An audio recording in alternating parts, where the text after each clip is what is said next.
Doctor Ramanjaneyulu, gastroenterologist and hepatologist, star hospitals, Banjara hills, Hyderabad.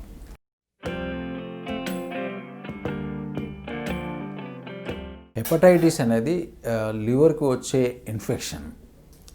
ఈ hepatitis వల్ల పచ్చకామెలు వస్తుంటాయి, సాధారణంగా మనం చూస్తూ ఉంటాం. ఈ హెపటైటిస్ రావడానికి సాధారణంగా 4 లేదా 5 వైరస్ల వల్ల రావచ్చు. Hepatitis A, hepatitis B, hepatitis C, hepatitis D and hepatitis A. Hepatitis A మరియు హెపటైటిస్ ఈ మనం తినే ఆహారం కానీ తాగే నీరు కానీ కలుషితమైనప్పుడు ఈ ఇన్ఫెక్షన్ సంక్రమిస్తుంది. అంటే వైరల్ ప్రోడ్రోమ్ లాగా ఉండి తర్వాత 1 వారం లేదా 2 వారాల్లో జాండీస్, ఆకలి లేకపోవడం, మూత్రం పచ్చగా రావడం జరుగుతుంది. అప్పుడు మనం లివర్కి సంబంధించిన లివర్ ఫంక్షన్ టెస్ట్ చేసినప్పుడు జాండీస్ ఉందని నిర్ధారణ అవుతుంది. ఈ వైరల్ హెపటైటిస్ ఏ మరియు హెపటైటిస్ ఈ మనం తినే ఆహారం ద్వారా కానీ తాగే నీటి ద్వారా కానీ వస్తుంటాయి. కాబట్టి కలుషితమైన ఆహారం తీసుకోకపోవడం, కలుషితమైన నీరు తాగకపోవడం అనేదే ఇంపార్టెంట్. ఇవి రాకుండా ఉండాలంటే న్యాచురల్గా సాధారణంగా ఈ ప్రివెంటివ్ మోడ్స్ అంటే uncontaminated food, uncontaminated water, personal hygiene పర్టికులర్గా మనం భోజనం చేస్తున్న ముందు శుభ్రంగా చేతులు కడుక్కోవడం అనేది వెరీ వెరీ ఇంపార్టెంట్. ఈ సింపుల్ ప్రికాషన్స్ మనం తీసుకుంటుంటే చాలా వరకు ఈ వైరల్ హెపటైటిస్ ఏ మరియు హెపటైటిస్ ఈ అనే ఇన్ఫెక్షన్ రాకుండా మనం చూసుకోవచ్చు. కానీ కొన్ని సందర్భాల్లో పర్టికులర్గా వర్షాకాలంలో మనం తాగే నీరు కలుషితమైనప్పుడు పర్టికులర్గా ఈ వైరస్ ఇన్ఫెక్షన్స్ క్రాప్స్ లేదా ఎపిడమిక్స్ లాగా కూడా వస్తుంటాయి. అంటే ఒకేసారి ఒకరిద్దరి కంటే ఎక్కువ మంది కాలనీలో కానీ, కమ్యూనిటీలో కానీ, ఒక విలేజ్లో కానీ ఈ చాలా వరకు ఒక క్రాప్ ఆఫ్ పేషెంట్స్ మనం చూస్తుంటాం. దాన్ని ఎపిడమిక్ అంటాం. అలాంటప్పుడు కూడా ఏదైతే సోర్స్ ఈ కలుషితం చేస్తుంటాయో మనం తాగే నీరుని, దాన్ని మనం రెక్టిఫై చేయడం వల్ల చాలా వరకు ఈ ఇన్ఫెక్షన్ మనం రాకుండా నివారించవచ్చు. కానీ ఈ ఇన్ఫెక్షన్ రాకుండా నివారించడానికి మనకి ఈ మధ్యన వ్యాక్సిన్స్ కూడా అవైలబిలిటీ ఉన్నాయి. పర్టికులర్గా హెపటైటిస్ ఏ మరియు హెపటైటిస్ ఏకి. హెపటైటిస్ ఈకి ఇంకా వైరస్ రాలేదు, కానీ హెపటైటిస్ ఏ అనే ఇన్ఫెక్షన్ రాకుండా పర్టికులర్గా చిన్నపిల్లల్లో, ఈవెన్ అడల్ట్స్ అయినా కూడా ఈ హెపటైటిస్ ఏ వ్యాక్సిన్ మనం తీసుకోవడం వల్ల చాలా వరకు ఈ హెపటైటిస్ ఏ ఇన్ఫెక్షన్ రాకుండా నివారించవచ్చు. ఒకవేళ కనుక హెపటైటిస్ ఈ ఇన్ఫెక్షన్ వస్తే కనుక న్యాచురల్గా అది రికవరీ అయ్యేంత వరకు మనము కేర్ఫుల్గా ఉండాలి. కానీ ఈ 2 ఇన్ఫెక్షన్స్ హెపటైటిస్ ఏ మరియు హెపటైటిస్ ఏ వల్ల వచ్చే ఏదైతే పచ్చకామెళ్ళు ఉంటాయో లేదా దాన్నే మనం ఏదైతే హెపటైటిస్ అంటామో, వైరల్ హెపటైటిస్ అంటామో, చాలా వరకు ఇవి సెల్ఫ్ లిమిటింగ్ జబ్బులు. అంటే అది 4 వారాలు కావచ్చు, లేదా 6 వారాలు కావచ్చు, 2 నెలలు కావచ్చు, ఈవెన్ కొంతమందిలో 2 వీక్స్లో కూడా చాలా వరకు రికవరీ అయ్యి లివర్ ఫంక్షన్ నార్మల్ అవుతుంది. అందుకే వీటిని సెల్ఫ్ లిమిటింగ్ డిసీజెస్ అంటాం. కానీ ఆ హెపటైటిస్ ఉన్నప్పుడు ఏదైనా లివర్ ఫెయిల్యూర్ కానీ అలాంటి కాంప్లికేషన్స్ ఉన్నాయా అని చూడడానికి అబ్జర్వేషన్ మరియు సూపర్వైజ్డ్ ట్రీట్మెంట్ అనేది ఇంపార్టెంట్. ఇంకొక జాగ్రత్త ఏంటంటే చాలామంది ఈ పచ్చకామెలు అనగానే ఒక రకమైన అంటే నాటు వైద్యం కానివ్వండి, చెట్ల రసాలు తాగడం కానీ, లేదా కొంత ఈ ఇండిజినస్ మెడిసిన్స్ ఎక్కువ వరకు తీసుకుంటారు. కానీ అలాంటివి చేయకూడదు. ఎందుకంటే ఇవన్నీ నార్మల్ ఏదైతే రికవరీ ప్రాసెస్ ఉంటుందో దాన్ని హ్యాంపర్ చేయడం వల్ల, ఈ ఇండిజినస్ మెడిసిన్ తీసుకోవడం వల్ల నార్మల్ ఏదైతే రీజనరేషన్ ఆఫ్ లివర్ సెల్స్ ఉంటాయో దాన్ని హ్యాంపర్ అవ్వడం వల్ల కాంప్లికేషన్స్ అంటే లివర్ ఫెయిల్యూర్ వచ్చి లైఫ్కే ప్రమాదకరంగా రావచ్చు అన్నమాట. అందుకే ఈ ఇండిజినస్ మెడిసిన్స్ని చాలా వరకు మనం ఉపయోగించడం అనేది ఇంపార్టెంట్. మేమైతే ఏదైతే కాంప్లికేషన్స్ చూస్తుంటామో చాలా వరకు ఈ వైరల్ హెపటైటిస్ సి వచ్చిన కాంప్లికేషన్స్, లైఫ్ థ్రెటనింగ్ కాంప్లికేషన్స్ ఏదైతే వస్తాయో వాళ్ళు చాలా వరకు ఈ నాటు వైద్యం కానీ ఇండిజినస్ మెడిసిన్స్ తీసుకున్న వాళ్ళలోనే ఎక్కువ చూస్తూ ఉంటాం. అందుకే వాటి జోలికి పోకపోవడమే ఉత్తమం. మరి హెపటైటిస్ బి వచ్చినప్పుడు మాత్రం లక్కీలీ మనకి వ్యాక్సిన్ అవైలబిలిటీ ఉంది. హెపటైటిస్ బి అనే వైరస్ చాలా ప్రివలెంట్ మన దగ్గర. Particular 2 to 8% of the general population మనం స్క్రీన్ చేసినప్పుడు ఈ హెపటైటిస్ బి అనే ఇన్ఫెక్షన్ ఉండే ఛాన్స్ ఉంటుంది. అండ్ చాలామందిలో ఈ viral infection hepatitis B infection ఉన్నప్పటికీ దాని యొక్క లక్షణాలు కానీ ఏదైనా కంప్లైంట్స్ ఏమి ఉండకపోవచ్చు. అంటే సైలెంట్ ఇన్ఫెక్షన్ అనేది చాలా కామన్. అప్పుడు అందుకనే మనం పరీక్షలు వైరల్ హెపటైటిస్ బి ఉందా లేదా అనేది పరీక్ష చేస్తే కానీ మనం తెలియదు. కమ్యూనిటీ కానీ సొసైటీ కానీ మనం క్యాంపులు పెట్టి చాలా వరకు స్క్రీన్ చేస్తూ ఉంటాం ఈ హెపటైటిస్ బి అనే ఇన్ఫెక్షన్ ఉందా లేదా అని. కానీ ఏదైనా జాండీస్ కానీ ఇతరత్ర ఏదైనా లివర్ జబ్బు లక్షణాలతో వస్తారు చాలామంది, లేదా ఇంకా కొంతమంది బ్లడ్ డోనర్స్ వచ్చినప్పుడు ఈ హెపటైటిస్ బి మరియు ఇతరత్ర వైరస్ మనం స్క్రీన్ చేసినప్పుడు ఈ హెపటైటిస్ బి ఇన్ఫెక్షన్ బయటపడతాం. ఇది 2 రకాలుగా సంక్రమిస్తుంది. ఒకటి ఏంటంటే ఈ రక్త మార్పిడి ద్వారా లేదా రక్తం వలన అంటే ప్యారెంటల్ రూట్ వలన వస్తూ ఉంటుంది. సెకండ్ మోడ్ ఆఫ్ ట్రాన్స్మిషన్ ఏంటంటే సెక్షువల్ రూట్ వల్ల కూడా ఈ హెపటైటిస్ బి వ్యాప్తి చెందవచ్చు. లేదా ఇంకొక ముఖ్య ట్రాన్స్మిషన్ ఏంటంటే రూట్ ఆఫ్ ట్రాన్స్మిషన్ ఏంటంటే ఒకవేళ కనుక గర్భవతి అయిన తల్లికి హెపటైటిస్ బి ఇన్ఫెక్షన్ ఉంటే పుట్టే పిల్లవాడికి వచ్చే ఛాన్స్ ఎక్కువ ఉంటుంది. ఇది చాలా ఇంపార్టెంట్ రూట్. అందుకే ఈ వైరస్ ఇన్ఫెక్షన్ వ్యాప్తి చెందకుండా మనం కొన్ని జాగ్రత్తలు తీసుకోవాల్సి వస్తుంటుంది. అందుకే ఏ ప్రెగ్నెంట్ మదర్నైనా కూడా ఫస్ట్ ట్రైమస్టర్లో ఫస్ట్ ఎగ్జామినేషన్ మనం చేసినప్పుడు హెపటైటిస్ బి ఇన్ఫెక్షన్ ఉందా లేదా అనేది చూస్తాం.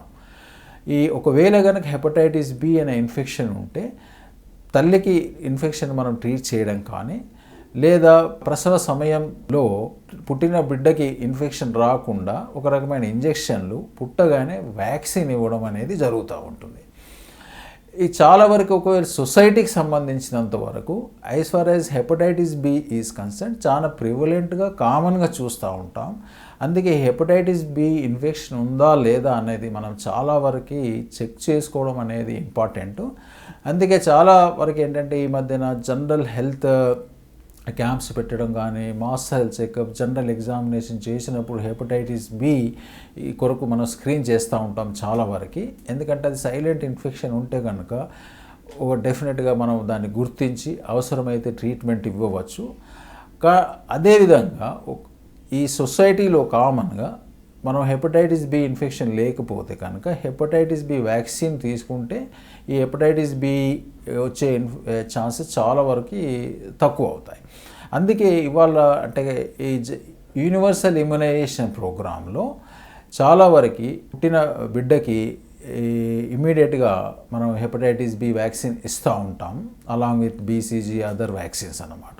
సో అంటే యూనివర్సల్ ఇమ్యునైజేషన్ ప్రోగ్రాంలో కూడా మనము దాన్ని ఇంక్లూడ్ చేయాల్సినంత అవసరం ఉంది. ఎందుకంటే ఈ ప్రివలెంట్ ఇన్ఫెక్షన్ చాలా కామన్గా ఉంటుంది. దాన్ని మనము నివారిస్తే కనుక ఎందుకంటే దాన్ని నివారించడానికి మనకు వ్యాక్సిన్ అవైలబిలిటీ ఉంది. సో పుట్టిన బిడ్డకు వ్యాక్సిన్ అవ్వడం అనేది ఇంపార్టెంట్ కాన్సెప్ట్. లేదా జనరల్ సొసైటీలో మనం హెచ్బిఎస్ఏజీ అంటే హెపటైటిస్ బి ఇన్ఫెక్షన్ ఉందా లేదా స్క్రీన్ చేసి ఒకవేళ నెగటివ్ ఉంటే కనుక ఈ హెపటైటిస్ బి వ్యాక్సిన్ తీసుకోవడం చాలా ఉత్తమం. హెపటైటిస్ బి వ్యాక్సిన్ తీసుకుంటే ఈ హెపటైటిస్ లేదా హెపటైటిస్ బి వల్ల పచ్చకామెలు రాకుండా 99% వరకు మనం నివారించవచ్చు. And it is a simple vaccine, not a costly vaccine.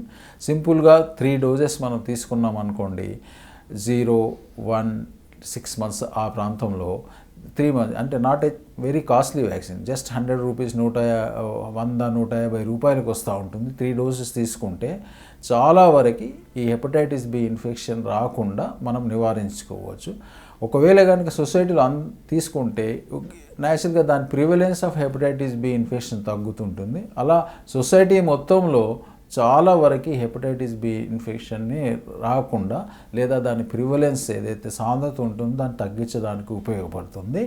In long run that is one of the mode where we can eradicate the hepatitis B infection by getting vaccinated ourselves.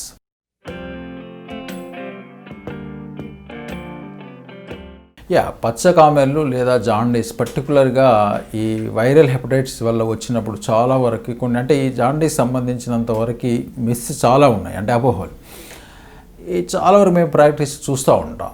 ఈ jaundice అనే వరకు ప్రతి ఇంట్లో ప్రతి ఒక్కరు వైద్యులు అయిపోతారు. అంటే ప్రతి ఒక్కరు గ్రాండ్ మదర్ నుంచి గ్రాండ్ సన్ వరకు సలహాలు ఇస్తూ ఉంటారు. యాక్చువల్లీ అది కరెక్ట్ కాదు. జాండీస్ అనేది ఫస్ట్ ఆఫ్ ఆల్ ఏంటిదంటే చాలా కారణాలు ఉన్నప్పటికీ ఈ వైరస్ వల్ల వచ్చిందా లేదా ఇతరత్ర కారణం ఏదన్నా ఉందా అనేది మనం నిర్ధారణ చేసుకోవాలి. దాని అర్థం ఏంటిదంటే ఫస్ట్ మనమైతే మనకు దగ్గరలో ఉన్న డాక్టర్ని కన్సల్ట్ చేయాలి.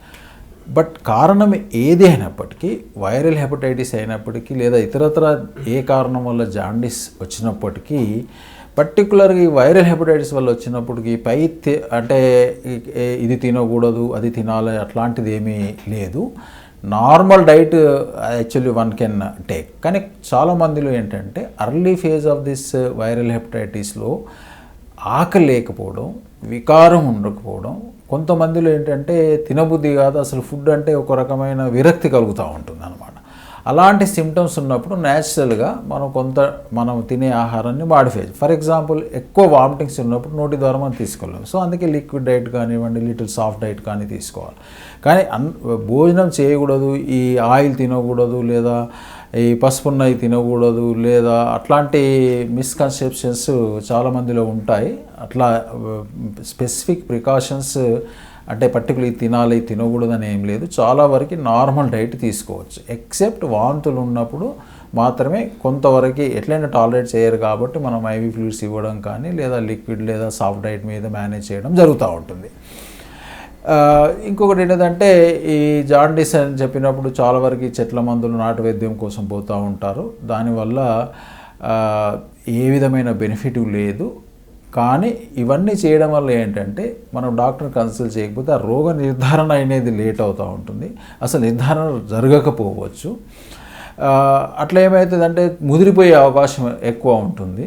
పర్టికులర్గా ఆ లేట్ స్టేజెస్లో ఉన్నప్పుడు న్యాచురల్గా మనం ఒకవేళ ట్రీటబుల్ కాజ్ని ట్రీట్ చేసినప్పటికీ కొన్ని అంటే డిఫికల్టీస్ ఉండవచ్చు. అందుకే ఈ కొంతమంది ఏంటంటే కౌంటర్ ఇరిటెంట్స్ పర్టికులర్గా చేయి మీద కానివ్వండి లేదా బుత్త పైన కానివ్వండి కౌంటర్ ఇరిటెంట్తో పెడుతుంటారు, థింకింగ్ దట్ ఇట్లా చేస్తే జాండీస్ తక్కువ అవుతుందని.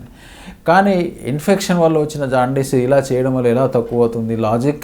లాజిక్ ఆలోచిస్తే అట్లా చేయడం వల్ల ఈ జాండీస్ తగ్గవు. ఒకవేళ ఈ వైరల్ హెపటైటిస్ కాకుండా ఇంకా వేరే ఒక్కొక్కసారి కొంతమంది తెలియక పిత్తాశయంలో రాళ్ళు, పిత్తనాళంలో రాళ్ళు ఉంటే జాండీస్ కూడా ఈ కౌంటర్ ఇరిటెంట్స్ అంటే కాల్చుకొని వస్తూ ఉంటారు. ఇన్ఫ్యాక్ట్ దానివల్ల ఏంటంటే కొన్నిసార్లు అక్కడ ఇన్ఫెక్షన్ డెవలప్ అయ్యి దానివల్ల మనకు కాంప్లికేషన్స్ వచ్చే అవకాశం కూడా ఉంటుంది. అంటే ఇలాంటి పద్ధతులకు పోకుండా అసలు ఎందుకు వచ్చింది అట్లీస్ట్ మినిమల్ టెస్ట్ లైక్ డాక్టర్ని సంప్రదిస్తే మినిమల్ టెస్ట్ ఎల్ఎఫ్టీ కానివ్వండి, అల్ట్రాసౌండ్ స్కానింగ్ ఇవ్వండి, కానీ సింపుల్ రక్త పరీక్షలు చేస్తే సాధారణ చాలా వరకు మనకి ఏ కారణం వల్ల వచ్చింది అనేది అర్థమవుతుంది.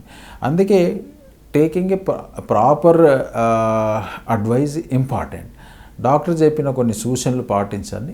కానీ ఇదైతే ఈ మిత్స్ అపోహలు ఉంటాయో అవన్నీ మనం ఫాలో కాకుండా ఉండడమే best. Specific as for diet is concern specific restrictions ఏమీ లేవు. చాలా వరకు నార్మల్ డైట్ తీసుకోవచ్చు, నార్మల్ డైట్ తీసుకోవాలి కూడా. ఎందుకంటే వాళ్ళకి హెపటైటిస్ ఉన్నప్పుడు న్యాచురల్ ఆకలి లేకపోయినప్పటికీ ఎనర్జీ క్యాలరీస్ ఇంటేక్ కొంచెం ఎక్కువ అవసరం ఉంటుంది. సో కొంతమంది ఎక్సెప్ట్ వాంతులుండి మనం తినలేకపోతే తప్ప చాలా వరకు నార్మల్ డైట్ తీసుకోవడానికి ప్రయత్నించాలి. బట్ కొన్నిసార్లు ఏంటంటే కొంతమంది అంటే కొన్ని వైరల్ హెపటైటిస్లో బెడ్ రెస్ట్ ఉంటాం. Bed rest is actually general measured చాలామందికి ఈ హెపటైటిస్ ఉన్నప్పుడు. ఇలాంటి అంటే ఏదైతే బెనిఫిట్ లేని ఉంటాయో వాటిని మనం పాటించకపోవడమే better. As far as diet is concern చాలా వరకు నార్మల్ డైట్ని తీసుకోవాలి. కొంతమంది ఈవెన్ నాన్ వెజిటేరియన్ తినకూడదు, దెన్ పసుపు తినకూడదు అట్లా అంటారు. అట్లేం లేదు. ఏదైతే టాలరేబుల్ అంటే ఏదైతే మనం తినగలమో ఏదైనా వెజిటేరియన్ కానీ నాన్ వెజిటేరియన్ కానివ్వండి తినవచ్చు. అట్లా తినకూడని పదార్థాలు అంటూ ఏమీ లేవు. కానీ అర్లీ స్టేజెస్లో వికారం ఎక్కువ ఉన్నప్పుడు, వాంతులు ఎక్కువ ఉన్నప్పుడు కొంచెం ఆయిల్ ఫుడ్ కానివ్వండి లేదా ఫ్యాట్ ఫుడ్ కానివ్వండి పర్టికులర్ వాళ్ళకి విరక్తి ఉంటుంది. అలాంటప్పుడు మేబీ 3-4 డేస్ మ్యాక్సిమం 1 వీక్ పాలటేబుల్ డైటే తీసుకోవడం బెస్ట్. తర్వాత నార్మల్ డైట్ తీసుకోవాల్సిందే.